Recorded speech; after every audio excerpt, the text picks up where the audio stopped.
도시에 살던 한 믿음을 가진 여인이 시골로 시집을 갔는데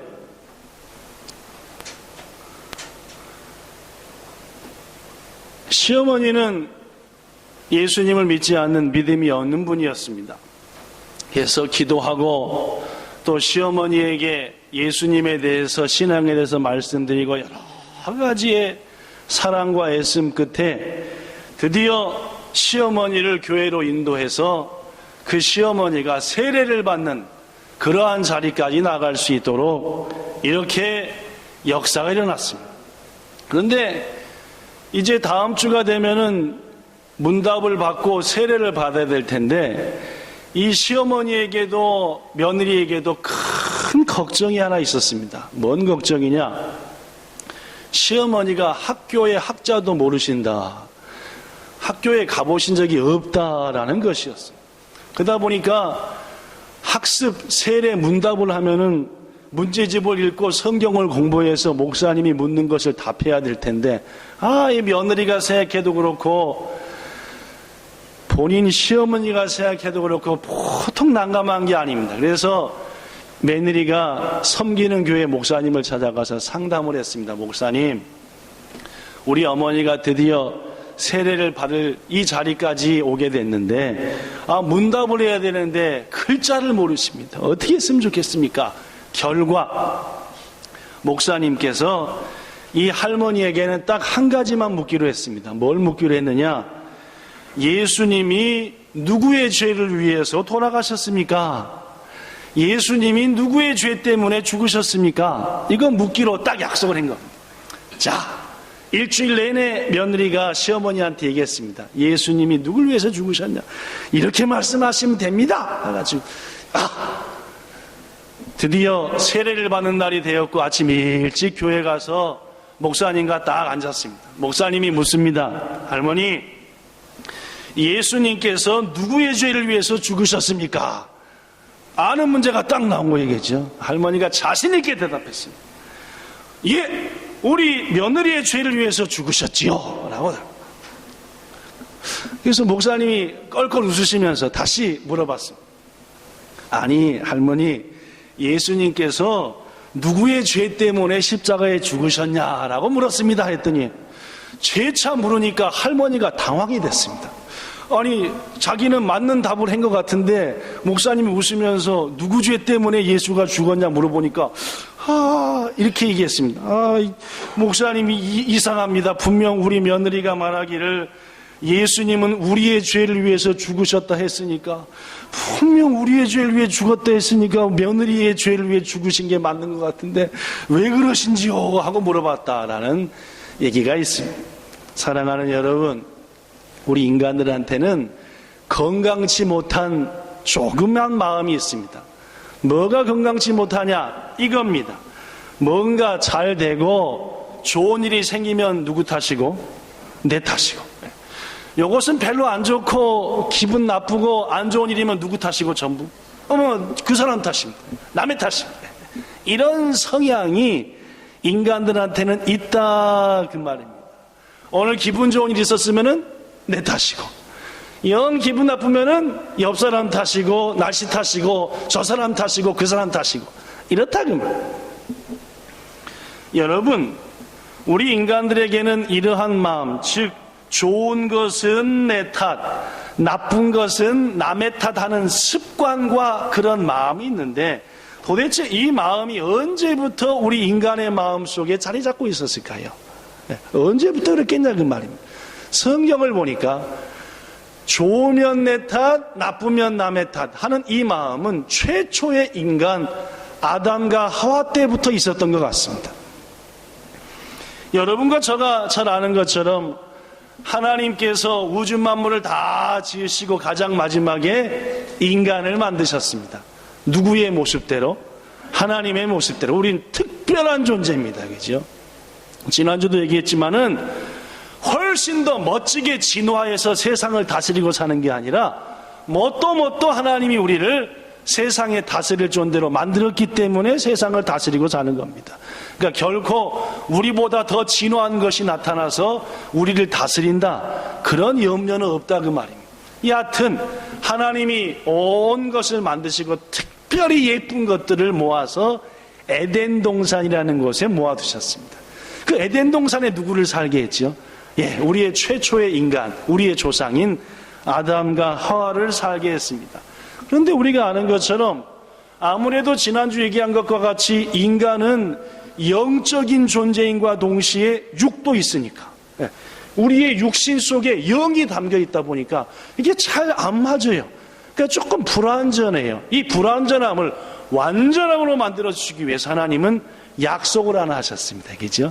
동산 중앙에 선악을 알게 하는 나무를 심어 놓으시고, 요것을 안 따먹으면 너는 마스마스 나날이 아름다워지고 완전해지리라. 대신 따먹으면 죽으리라. 인간은 어떻게 했다고요? 아하, 유혹에 넘어가가지고 따먹어서 모든 인간이 죄인 돼버리고 말았다. 그런 얘기들을 지난주 말씀에 나눴습니다. 따먹고 만 다음에 하나님께서 인간을 찾아왔습니다. 먼저 누굴 불렀냐? 아담을 불렀지요. 창세기 3장 11절에 아담아, 내가 너한테 먹지 말라 한 그 나무 열매를 네가 먹었냐? 라고 다시 물어봅니다. 내가 너에게 먹지 말라 한 나무 열매를 네가 먹었냐? 라고 물으면 뭐라고 대답해야 돼요? 뭐라고 대답해야 됩니까? 예, 먹고 말았습니다. 하나님, 죽어 찢어졌습니다. 이게 정상이죠? 안 그런가요? 다시 한번. 내가 너한테 먹지 말라 한 나무 열매를 먹었냐? 먹었죠. 아유, 먹지 말란 건데 제가 먹어버렸습니다. 아유, 하나님, 잘못했습니다. 이게 정상이죠? 그렇습니다.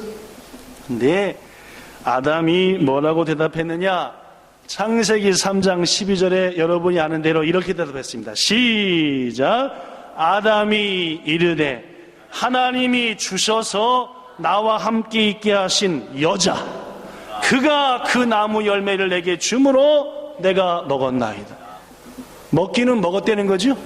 누구 때문에 먹은 거죠? 여자가 주니까. 뭘 해요 지금? 핑계를 댑니다. 그죠? 누구한테 책임을 전가하죠? 여자한테. 더구나 그 여자한테 100% 전가했습니까? 그 여자는 누가 줬다? 하나님이 주신 여자가 아닌가.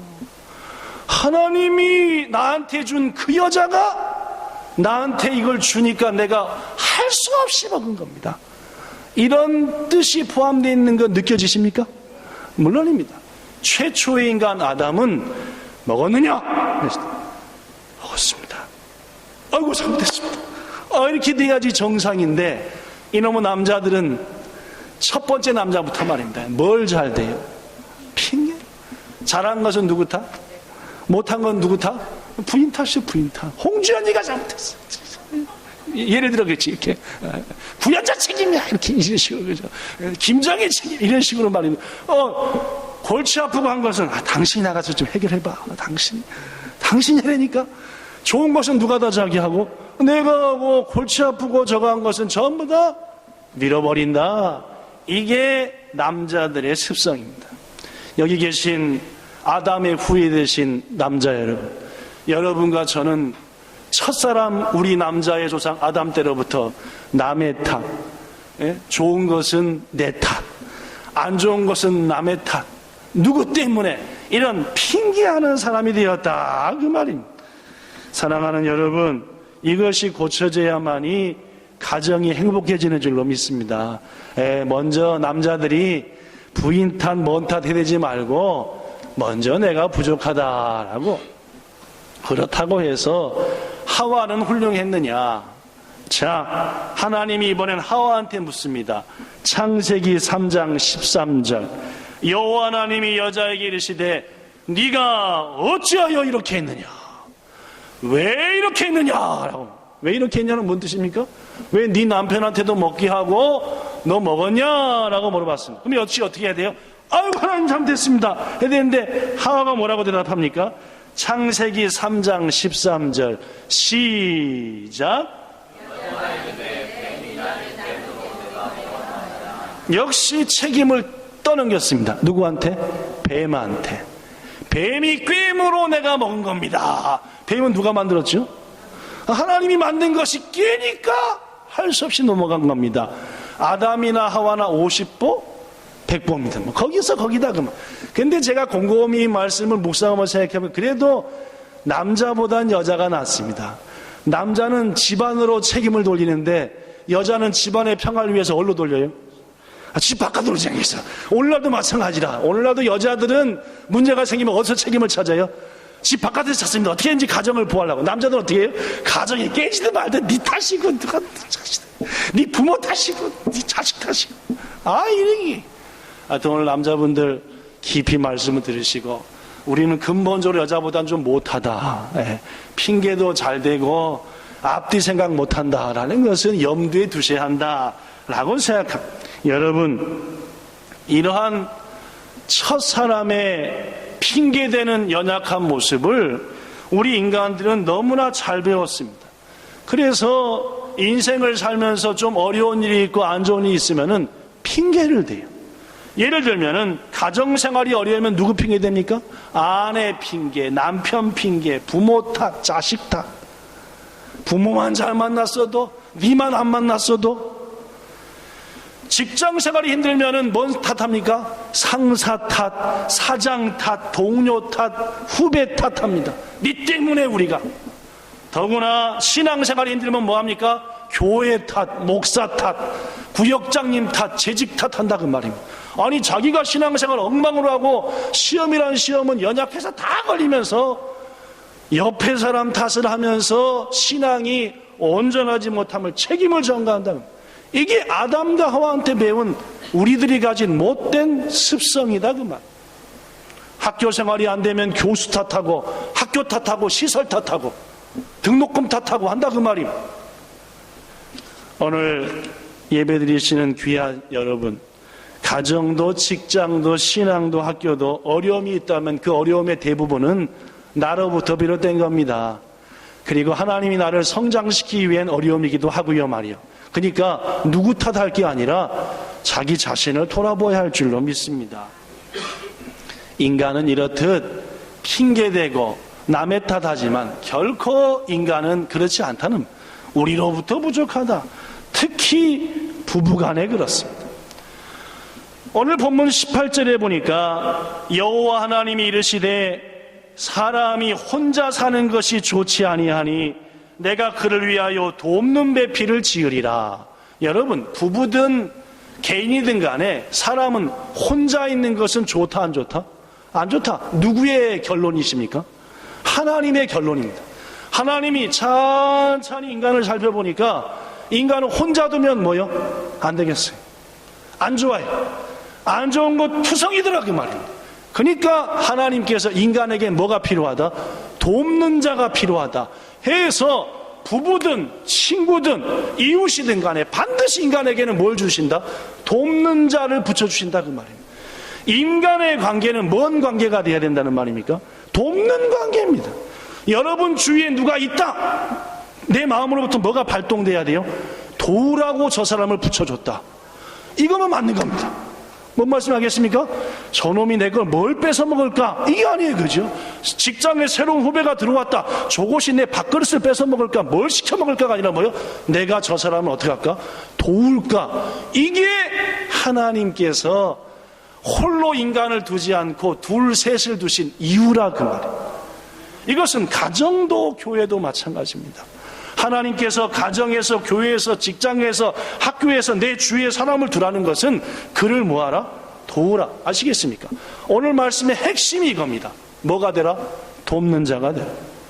하나님이 여러분 가정을 뭐로 만드셨으니까? 돕는 자가 되게 하셨으니까. 특히 그 도움의 첫 번째 걸음은 가정에서부터 시작입니다. 바로 부부는 서로 뭐 해야 돼요? 도와야 돼요. 부부가 되어서도 돕지 아니하고 서로 필요한 것만 요구한다면은 그것은 첫걸음부터 깨지는 겁니다. 남자들한테는 이상하게 허영 심리가 있어요. 뭐냐? 이쁜 여자, 날씬한 여자, 똑똑한 여자와 만나서 결혼해갖고 옆 사람들한테 은근히 재고 싶은 이런 이상한 못된 마음이 남자들한테 있습니다. 근데 이것은 여자들도 마찬가지입니다. 백마탄 왕자를 기대해서 세상 어떤 남자보다도 누구한테를 최고 잘해주기를, 나한테 최고 잘해주기를 바라는 것이 조금은 있다는 말입니다.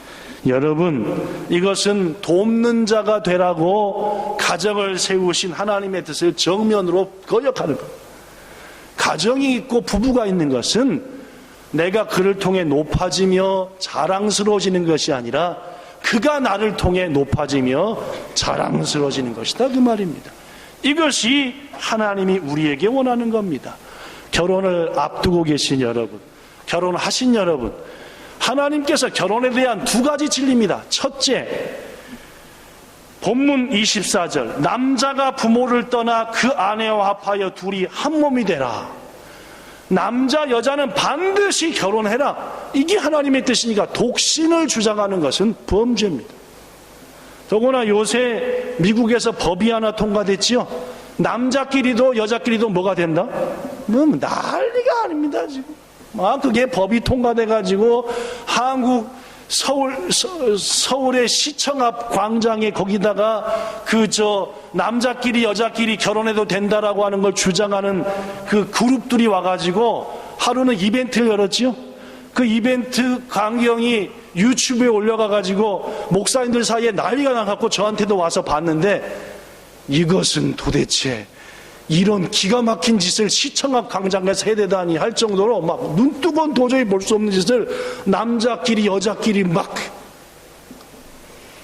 그래서 여러분들한테 한번 소개해볼까 하고 며칠 전에 다시 그 유튜브를 열었더니 뭐라고 뜨냐면은 미성년자 관람 불가 해가지고 안 떴는데, 그래서 어떻게 그거 보는 거니 나중에 성인사한테 물어봐야 되겠는데, 그 정도로 이게 뭐냐, 이게 낯뜨거워서 도저히 볼 수 없는 것들을 아티키했더라. 사랑하는 여러분, 하나님의 창조 섭리는 남녀가 하나가 되는 것이다. 둘째 창조 섭리는 하나가 됐으면 그때부터 본격적으로 뭐하라? 도우라. 본격적으로 부인을 뜯어먹고 남편을 뜯어먹고 하는 게 아니라 부부가 되는 순간부터 도우라, 그 말입니다.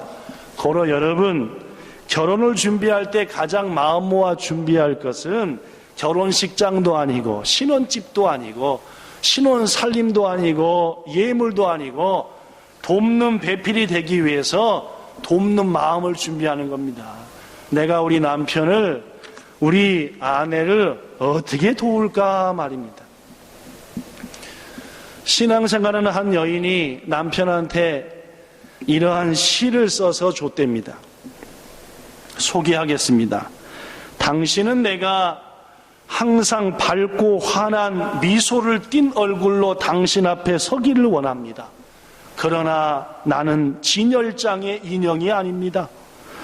나에게 슬퍼할 수도 있고 괴로워할 수도 있는 그러한 평안함도 좀 주세요.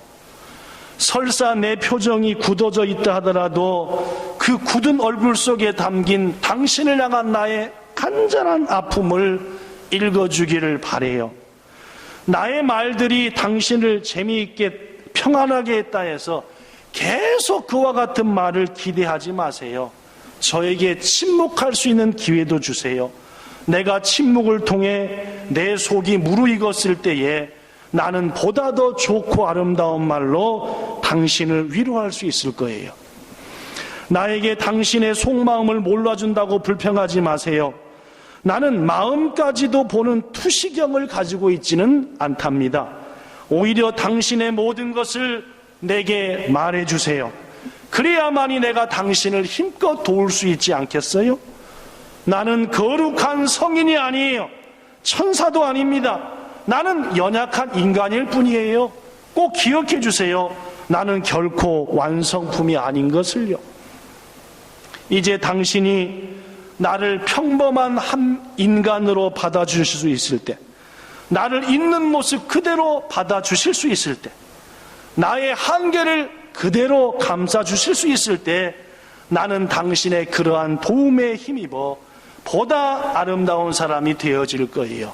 그리고 그때 당신은 나를 통해 나타나는 하나님의 놀라운 솜씨를 보게 될 거예요 라고 한 여인이 남편한테 하도 기대하고 뭐든지 다 해주기 바라고 하는, 그래서 좀 기다려달라, 아름다워질 수 있도록, 이러한 글이었습니다. 오늘 날이 많이 더워서 말씀을 짧게 준비했고 정리해 보겠습니다.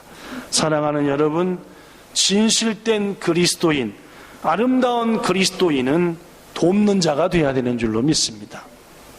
거듭 말하지만 내 주위에 누가 있다, 이유는 딱 한 가지입니다. 그를 뭐하라? 도우라.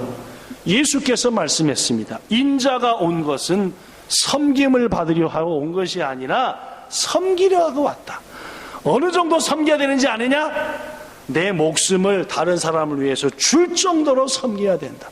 내가 너희한테 그렇게 본을 보였으니까 너희도 그렇게 하기를 바란다 라고 했습니다.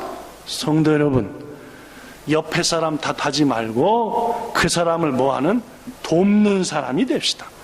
진정으로 누군가를 돕는 자가 되기 위해서는 그에게 너무 많은 기대를 해서는 못 도웁니다. 요 정도는 네가 하겠지, 요 정도는 해주겠지 하고 여기까지만 딱 돕는 거라. 그러면 뿔딱지를 더 내지요. 내가 네가 이 정도는 할 줄 알고 여기까지 도와줬더니 그것도 못해? 자기가 한 것을 더 신경질까지 내가지고 막. 여러분, 인간은 연약하니까 한계가 아니라, 선을 거놓고가 아니라 하나님의 은혜처럼 끝없이 도와줘야 하는 줄로 믿습니다. 성경은 여러분과 저를 마른 뼈와 같다라고 말합니다. 인간은 뭐와 같다고요? 마른 뼈다귀와 같다. 여러분, 마른 뼈다귀한테 마른 말을 자꾸 던져요. 깍깍 마른 말, 아주. 그럼 어떻게, 그 뼈다귀가 어떻게 됐습니까? 더 마르지요? 그렇지 않겠습니까? 말라 빠진 뼈다귀한테 너 왜 말랐냐고 그냥 온갖 욕을 퍼대대면 그 뼈다귀가 더 말라서 기가 물론입니다. 마른 뼈들을 변화시키는 것은 은혜이고 사랑이지 마른 말이 아니다, 그 말입니다. 우리 인간들은 마른 말을 들을수록 더 어떻게 돼요? 더 바짝 말라버립니다. 더 딱딱해지죠. 고로 나는 뭐하는 자이다? 돕는 자이다 라는 마음을 가지고 가장 먼저 아내와 남편을 도우시기를 축복합니다. 한 글을 소개하고 마칩니다. 내가 젊었을 때는 세상을 변화시킬 만한 힘을 내게 달라고 기도했었습니다. 내가 나이가 좀 들자 내 곁에 있는 사람만이라도 변화시킬 수 있게 해달라고, 능력을 달라고 기도했지요. 그러나 내가 노년이 되자 이제서야 하나님, 나 자신이라도 변화시킬 수 있게 해주세요 라고 기도하게 되었습니다. 만약 내가 처음부터 내 자신부터 변화되기를 위해 기도했다고 한다면 내 인생은 놀라보게 달라졌을 것입니다. 여러분, 우리는 끊임없이 내 주위 사람들을 바꾸려고 합니다. 내 뜻대로, 내 생각대로, 내 계획대로. 그러나 여러분, 내가 나 자신을 금방 바꿀 수 있습니까? 나도 못 바꾸는데 내가 옆에 사람을 바꾸려고 난리 법석을 친다고 해서 옆 사람이 순식간에 바꿔지겠냐, 그 말입니다. 더 말라질 뿐입니다. 귀중하신 여러분, 여러분과 저는 하나님의 사랑을 받기 위해 태어난 사람인 줄로 믿습니다. 인정하십니까? 사랑받기 위해 태어났습니다. 그러나 한 가지 더 중요한 것이 있습니다. 여러분과 저는 섬기기 위해 태어난 사람들입니다. 왜 이 세상에 존재하는지 압니까? 사랑받기 위해? 물론입니다. 사랑받아서 그 다음부터 뭐 하라고요? 섬기라고요. 한 가지 더 있습니다. 여러분과 저가 이 세상에 존재하는 이유는 돕는 자가 되라고 존재하는 겁니다. 잊지 마십시오. 우리가 존재하는 이유는 뭐 하는 자가 되라고? 돕는 자가 되라. 제발 몸 아프다고, 애 있다고, 힘들다고 도와주기를 바라지 마십시오. 그런 성도만 우리 교회에 가득할 때 서로 상처만 받을 것입니다. 여러분 주위에 여러분의 도움의 손길을 받아야 될 사람들이 나날이 메말라갈 것입니다. 내 몸에 조금이라도 여력이 있다면 그것을 바탕으로 우리는 주의 뜻 따라서 섬기는 자, 돕는 자가 되어야 돼요. 그것이 예수님이 하신 일이고 그리스도인 된 여러분과 저가 해야 될 일입니다. 지난 7월 두 주간, 막바지 2주간 엄청나게 더웠습니다. 아우, 마음 힘이다. 이번 8월 앞으로 2주간 정도 똑같이 덥답니다. 그냥 신여일부터 나옵니다. 저부터도 사모님 뭐라면은 뭐이? 뭐라고? 이제 진정하고 나는 뭐하는 자이다? 돕는 자이다. 섬기는 자이다. 내 생명이 이만큼 붙어있는 것은 앞으로도 뭐 할 일이 많아서 도울 일이 많아서 붙여주신 것이다라고 믿고, 도움을 그치면 그날로 끝입니다. 여러분이 하잖아. 넌 이제 돕는 일 끝났구나. 데리고 가면 어떻게 해. 여러분, 이번 8월 한 달 마음껏 돕는 여러분과 저 되기를 핑계하지 말고 예수님 이름으로 축복합니다. 기도하겠습니다. 좋으신 하나님, 무더운 여름이 우리 앞에 시작되었고 덥고 힘들다 보니까 짜증부터 냅니다. 예수님이 짜증 내셨습니까? 성경 어디를 봐도 우리 주님은 짜증 내지 않으시고 끝까지 섬기셨습니다. 종과 여기 있는 모든 성도들에게 이 마음을 주시옵소서. 우린 아담 때부터 자꾸 남의 탓합니다. 조금 뭔가 잘못되면 그 사람 탓하고, 주님, 사단이 준 마음입니다. 이 모든 것은 내가 부족했다라고 믿고 돕기 위해, 섬기기 위해, 사랑하기 위해 오늘도 하루하루 살게 하시되, 그 첫걸음은 가정에서 시작되는 줄로 맙니다. 마른 말, 상처 주는 말 우리 모두 그치게 하시고, 어찌하면은 아내를, 어찌하면 남편을 용기를 줄까, 힘을 줄까, 이렇게 하여 그것이 사회, 온 교회, 온 땅에 퍼져나가게 하는 우리들 되게 하옵소서. 돕는 자로서의 사명 감당하는 본향의 성도 되기를 소망하며 예수님 이름으로 기도하옵나이다. 아멘.